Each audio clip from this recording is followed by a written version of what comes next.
morning friends, good morning to all of you. I am Subir sir from Home Coaching Center, खिरू चौक, भट्टा बाजार, पूर्णिया। और आज class 9 के लिए आपका चैप्टर है मोशन,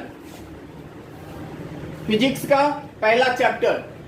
तो सबसे पहला बात आता है कि मोशन क्या होता है। देखिए लिखे हैं, the motion of an object is perceived when its position change continuously with respect to some stationary object. कहने का मतलब कि जब कोई ऑब्जेक्ट अपना पोजीशन कंटिन्यूअसली चेंज करेगा किसी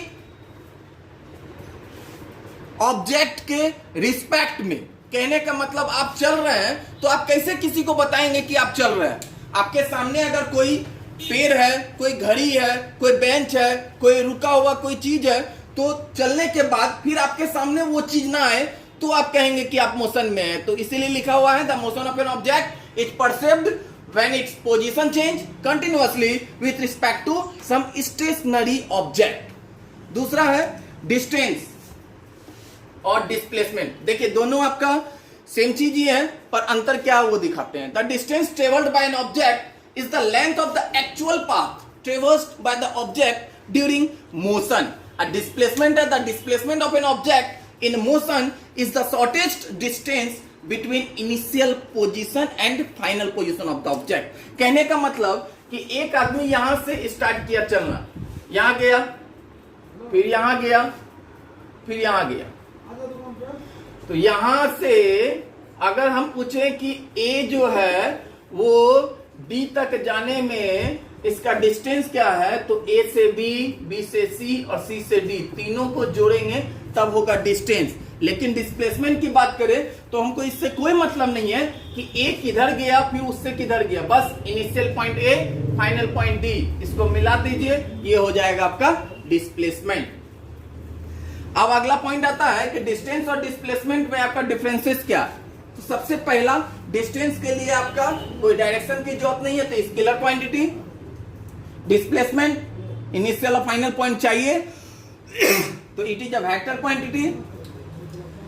डिस्टेंस और डिस्प्लेसमेंट दोनों का यूनिट सेम होगा, किलोमीटर इसका तो उसका भी किलोमीटर, मीटर इसका तो उसका भी मीटर, सेंटीमीटर इसका तो उसका भी centimetre.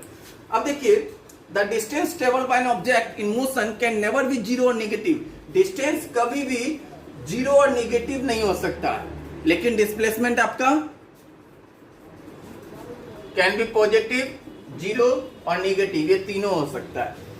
Distance can be larger and equal to the displacement. Distance हमेशा डिस्प्लेसमेंट से बड़ा और इक्वल होगा, और डिस्प्लेसमेंट हमेशा डिस्टेंस से छोटा और इक्वल हो सकता है। अगला आपका यूनिफॉर्म मोशन और नॉन यूनिफॉर्म मोशन।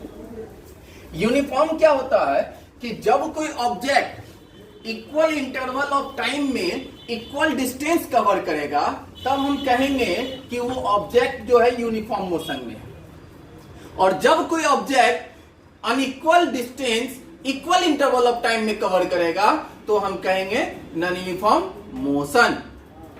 अब आपका एक क्वेश्चन दिया हुआ है, an object in moving in a circle of radius R. एक ऑब्जेक्ट किसी सर्किल में आर रेडियस में वो मूव कर रहा है। कैलकुलेट करना आपको डिस्टेंस एंड डिस्प्लेसमेंट जब वो पूरा सर्किल कंप्लीट रोटेट करता है, या एक बार हाफ और एक बार फुल सर्किल आपका कंप्लीट करता है, तब आपको डिस्टेंस और डिस्प्लेसमेंट बताना है। क्लास 9 के बच्चों, आज के लिए आपका इतना ही है, इसको लर्न करेंगे, फिर कल आपका मोशन का दूसरा टॉपिक लेके हम आएंगे। धन्यवाद।